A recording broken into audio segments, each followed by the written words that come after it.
आपसे निवेदन है, हाथ जोड़कर निवेदन है कि एक बार मुझे बनने का अवसर दें, ताकि मैं सभी लोगों की, छोटा बड़ा सभी के लिए जो भी उनकी समस्या हो उनको दूर कर सकूं।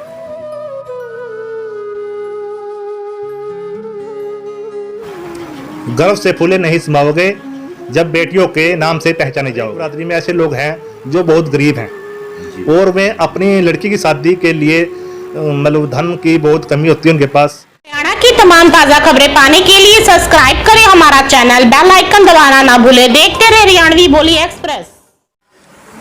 नमस्कार जी, हरियाणवी बोली एक्सप्रेस में आप सबका स्वागत है। मैं हूं बिंदर शर्मा, कैमरामैन मुकेश शर्मा के साथ, और आज मैं आया हूं हल्का इंद्री, गांव धनौरा जागीर। और हमारे साथ जो लाइव तस्वीरों में दिखाई दे रहे हैं वो आपको यही बताऊंगा मैं कि विजय शर्मा जी जो जिला पार्षद की तैयारी कर रहे हैं। मैं तमाम उन भाइयों बहनों से यही अपील करूंगा, इस खबर को जितना हो सके उतना शेयर करें। और आज जो जिला पार्षद की बात करूंगा, विजय शर्मा जी की पहले भी चुनाव यहाँ से जिला पार्षद का लड़ चुके हैं। मैं तमाम भाइयों बहनों से यही कहूँगा कि आपको देखना है कि आपका चहीता आपकी उम्मीदों पर कितना खरा उतरता है। जैसा कि विजय शर्मा जी की बात करूँ, मैंने गांव में इनके नेचर की, हाव भाव की बात पूछी फ़ोन कॉल के द्वारा कि विजय शर्मा जी का क्या बिहेव, तो उन्होंने एक बात कहा कि सबके दुख सुख और संकट की घड़ी में हमारे साथ खड़े हो जाते हैं विजय शर्मा जी। मैं तमाम उन भाइयों बहनों से यही अपील करूंगा चैनल के माध्यम से कि आपको देखना है कि आपकी उम्मीदों पर कितना खरा उतरते हैं विजय शर्मा जी। आइए जानते हैं विजय शर्मा जी की जो नई सोच और नए विचार वार्ड के प्रति क्या कुछ रहेंगे। नमस्कार। नमस्कार। सबसे पहले मैं हरियाणा बोली एक्सप्रेस को अपने गांव में पहुंचने पर नमस्कार करता हूं, सब भाई धन्यवाद करता हूं। जी जी, क्या कुछ कहोगे जी, जो आपकी नई सोच और नए विचार वार्ड के प्रति क्या कुछ रहेंगे? सर ऐसा है, मैंने पहले भी इलेक्शन लड़ा है, पहले बहुत काम करे हैं जी। मतलब हर गांव में गया, सभी के जो भी किसी के दुख सुख में सबका साथ दिया है मैंने, और आगे भी ऐसे ही देता रहूँगा मैं। और मैं जहाँ भी जाता हूँ सब यही कहते हैं कि आप दोबारा इलेक्शन लड़ो, हम आपके साथ हैं, और आगे भी जैसे भी कार्रवाई करती रहेंगे हम आपका साथ देंगे। देखिए, ये बहुत बड़ी बात है। जैसे मैंने वार्ड में पता किया कि विजय शर्मा जी के बारे में गांव की जो महिलाएं हैं, बुजुर्ग हैं, बहनें हैं, उनसे मेरी बात हुई तो उन्होंने एक ही बात कही कि विजय शर्मा जी की बात करें, हमने यही कहा कि दोबारा से अगर खड़े होंगे तो हम उन्हीं को वोट करेंगे और उन्हीं को सपोर्ट करेंगे। क्योंकि कारण ये रहा, क्योंकि एक तो दुख और संकट की घड़ी में उनके साथ और खड़े हो जाते हैं, लेकिन कहीं समाज सेवी बैनर और पोस्टर पे लिखवा तो लेते हैं, लेकिन कहीं ना कहीं वो लॉकडाउन के दौरान की बात करूं या कोरोना महामारी के दौरान की बात करूं, कहीं ना कहीं शो करते नजर नहीं आते। लेकिन विजय शर्मा जी की बात करूंगा, संकट की घड़ी में भी आम आदमी छोड़ो, गरीब परिवारों के साथ भी शो करते हैं विजय शर्मा जी। आइए विजय शर्मा जी से जानते हैं, जो युवा पीढ़ी है वो नशे की तरफ ज़्यादा और खेल की तरफ कम है। वार्ड में स्टेडियम की बात करूं, स्टेडियम भी मौजूद नहीं है, तो अगर ये चुनाव जीत जाते हैं तो ये युवाओं की बात करूं, उनको स्टेडियम मिल पाएगा या नहीं? हाँ जी सर, मैं जैसे अपने एरिया में घूमता हूँ वार्ड नंबर 1 में, तो जो युवाओं हैं वहाँ पर, लड़के हमारी उम्र के और छोटे बच्चे, उनसे वे हमने को एक ही डिमांड करते हैं कि यहाँ पर आसपास कहीं पर भी स्टेडियम नहीं है। सिर्फ एक कलरी गांव है वहाँ पर सिर्फ, बाकी कहीं पर भी स्टेडियम नहीं है। मेरा उनसे यही एक उद्देश्य है, जैसे मैं बन जाता हूँ अगर वार्ड 1 से, तो मैं उनके लिए 2-3 किलोमीटर पे एरिया में छोड़कर हर एक स्टेडियम, हर गांव में व्यायामशाला जैसे खेल कूद करते हैं बच्चे, और उनके लिए प्रबंध कराऊंगा। मेरा पूरा सहयोग रहेगा उनके लिए, जो भी उनकी डिमांड होगी उसकी पूरी करूंगा। अच्छा विजय जी, एक बात और जानना चाहूँगा, जैसे आपके वार्ड में हॉस्पिटल की सुविधा नहीं है, इंद्री जाती हैं महिलाएं गर्भवती, और करनाल जाती हैं, शहर में सुविधा मिल जाती है, लेकिन वार्ड में सुविधा नहीं है वो, और आया तक के साधन नहीं है गरीब महिलाओं के पास, तो क्या कुछ कहोगे इस बारे में? मेरी माताओं बहनों से मेरी बात होती है वार्ड में जाके, उनकी एक ही समस्या है, जैसे कोई गर्भवती महिलाएं या कोई बीमार हो जाती हैं, उनको सीधा यहाँ से इंद्री जाना पड़ता है या करनाल जाना पड़ता है। जी। तो मेरा यही उद्देश्य रहेगा कि हर गाँव में बड़ा कोई डिस्पेंसरी, बड़ी हॉस्पिटल हो, 4-5 किलोमीटर के एरिया में ही, जहां उनको ले जाया जा सके। और उनके लिए मैं एक मतलब जैसे कोई गाड़ी का प्रबंध करूंगा, जिससे वो यहाँ से गांव से लेके सीधे डिस्पेंसरी छोड़ा जाए, ताकि उनको आने जाने में कोई दिक्कत ना हो। अच्छा, सरकार की जो स्कीमें की बात करूँ वो गांव तक नहीं पहुंच पाती, शहर तक ही सीमित रहती हैं। कोई भी स्कीम होगी तो किस प्रकार से लोगों को जागरूक करोगे, वो मुहिम से जोड़ोगे, क्या कुछ कहोगे इस बारे में? अगर मेरे को ये वार्ड नंबर 1 से बनने का चांस मिला तो जो सरकार की स्कीमें होंगी वो वहाँ से मैं यहाँ पर हर गांव में जितने भी स्कीम मिलेंगे उनको यहाँ तक पहुँचाने का पूरा काम करूँगा। जो मेरे लायक सेवा होगी मैं उसका अपने पूरी निष्ठा से काम करूँगा।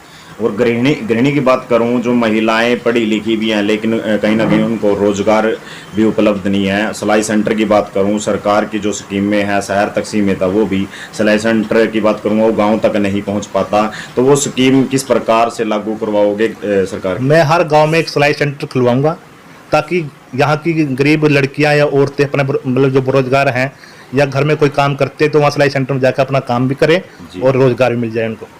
देखिए बहुत बड़ी बात है, जब महिलाएं गृहिणी की बात करूंगा उनके पास रोजगार भी नहीं है, वो चाहती है कि हमें छोटा सा रोजगार मिले, गांव में ही मिल पाए।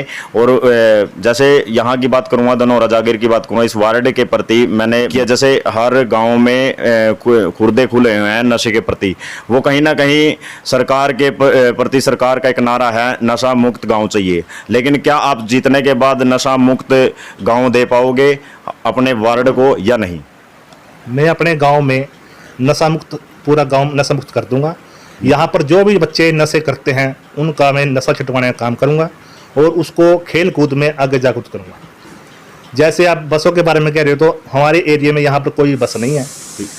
मैं अपनी सरकार से आने वाले टाइम में जो सरकार बनेगी या ये बन रही है उससे निवेदन करूंगा कि हमारे गाँव में बस का टाइम टेबल होना चाहिए ताकि यहाँ के जो बच्चे हैं या बुजुर्ग महिलाएं हैं उसमें अपना अप डाउन कर सके शहर में आने जाने के लिए। देखिए मैं माननीय मुख्यमंत्री जी से यही अपील करूंगा चैनल के माध्यम से, और विधायक जी से अपील करूंगा, संजय भाटिया एमपी साहब से यही अपील करूंगा चैनल के माध्यम से कि वार्ड 1 की बात कर रहा हूं मैं, जहां पर विजय शर्मा जी नेक इरादे और अच्छी सोच के साथ जो खड़े हुए हैं चुनाव जिला पार्षद में, उन्होंने जैसा बताया कि यहाँ पर बस उपलब्ध नहीं है, बहन बेटियाँ हैं वो भी मतलब जैसे ऑटो आ जाते हैं, रिक्शा वाले आ जाते हैं, वो छोड़ जाते हैं वहाँ तक इंद्री या करनाल तक।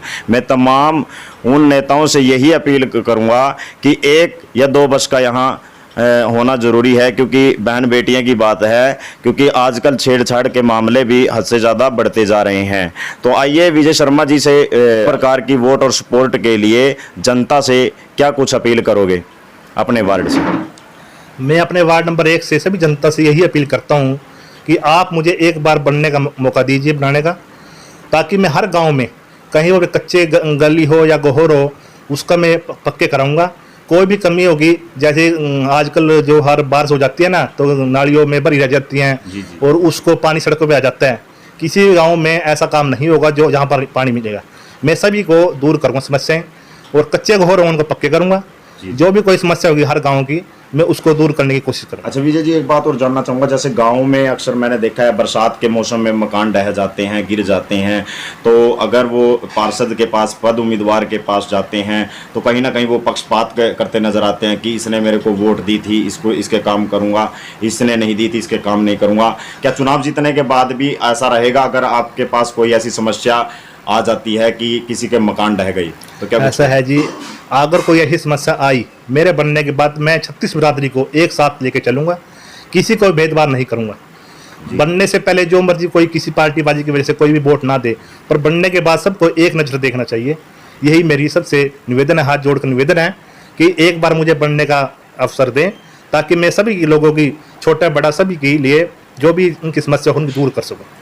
जैसा कि चैनल के माध्यम से विजय शर्मा जी ने हाथ जोड़कर अपील की तमाम उन भाइयों बहनों से, वार्ड नंबर 1 से मैं सभी से यही अपील करूंगा कि मैंने अक्सर यही देखा है कि जैसे मकान ढह गए बरसात के मौसम में या आंधी तूफान के मौसम में, तो कहीं ना कहीं पद उम्मीदवार उनकी हेल्प की बजाय उनके चक्कर पे चक्कर तो कटवा देते हैं लेकिन उनका सहयोग नहीं कर पाते, लेकिन कहीं ना कहीं गरीब परिवारों का मजाक जरूर बना देते हैं चक्कर कटवा कर।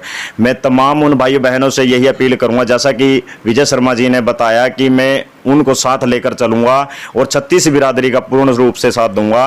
पहले भी चुनाव लड़ चुके हैं, तीसरे नंबर पर थे पहले, और अब की बार भी आप लोगों के आशीर्वाद और सहयोग से खड़े हुए हैं। अब देखना ये होगा कि आपका चहीता आपकी उम्मीदों पर कितना खरा उतरता है। जो कन्या भ्रूण हत्या है दिन प्रतिदिन बढ़ती जा रही है, क्या कुछ विचार हैं आपके इसके प्रति? सर मैं बात करता हूँ कन्या भ्रूण हत्या की, तो जैसे मैं गाँव की महिलाओं को जागरूक करूँगा कि आप ये जो जागरूक करूँगा, महिलाओं को जागरूक करने का काम करूँगा, और मैंने देखा है कि लड़की की चाह में गांव में लड़कियों की इतनी कमी हो गई है कि वे लड़कियों को मरवा देते हैं। और मैं यही कहूँगा कि जैसे आप गर्व से फूले नहीं समाओगे जब बेटियों के नाम से पहचाने जाओगे। अच्छा विजय शर्मा जी, बात करूंगा दहेज के लोभी हैं जो वो भी बढ़ते जा रहे हैं, कन्याओं से हैं, उनके माता पिता से हैं, दहेज की डिमांड रखते हैं, मांग रखते हैं, उनके प्रति आपके क्या कुछ विचार हैं? मेरे वार्ड नंबर 1 में हर एक बरादरी में, मैं ये नहीं कहूँगा भी छोटी बरादरी, 36 बरादरी में हर एक बरादरी में ऐसे लोग हैं जो बहुत गरीब हैं और वे अपनी लड़की की शादी के लिए मतलब धन की बहुत कमी होती है उनके पास और किसी के पास कोई रोजगार नहीं होता। मेरी तो यही आशा रहेगी जब मैं मतलब बन जाऊं वार्ड में, तो मैं जो भी गरीब कन्या होगी उसकी शादी में जितना भी मेरे से सहयोग होगा या मेरी जितनी भी टीम होगी उसके सहयोग का मैं उनके मतलब बढ़ चढ़ कर उनके साथ सहयोग करूँगा पूरा।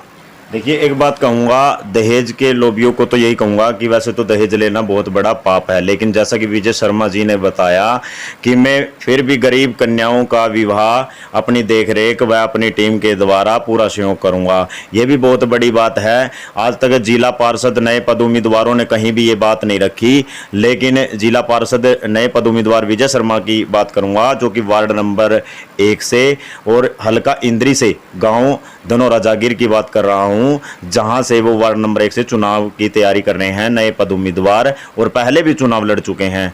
मैं तमाम उन भाइयों बहनों से यही अपील करूंगा कि आपको देखना है आपका चहिता आपकी उम्मीदों पर कितना खरा उतरता है। तो बने रहे खास खबर के लिए हमारे द्वारा।